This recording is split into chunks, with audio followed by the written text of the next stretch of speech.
video on how to use the Yudu machine to expose StencilPro or PhotoEZ film. First step, find it and dust it off.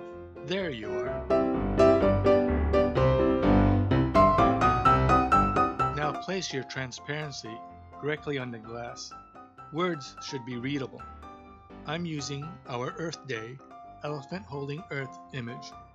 Don't forget to get your free Earth Day stencil at craftyprinters.com. Place a sheet of StencilPro or PhotoEZ on top of their transparency. Last, the platen. Don't forget the can of paint. Now, set the timer. This is my favorite feature of Yudu. Set and forget.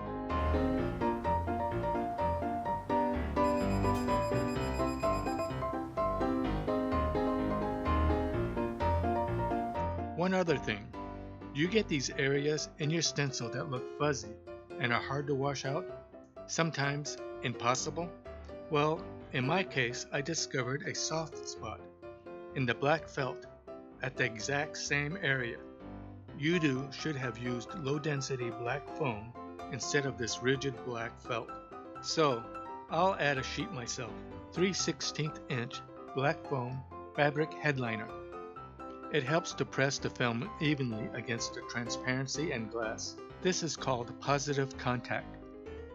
StencilPro needs to make direct contact with your transparency. If there's any gap between the sheets, light will get underneath your image and cause overexposure in those areas. It kind of looks like an out-of-focus photo. In a future video, I'll show you how to print t-shirts and paper using StencilPro and Yudu. Don't forget to get your free ready-made stencils at craftyprinters.com.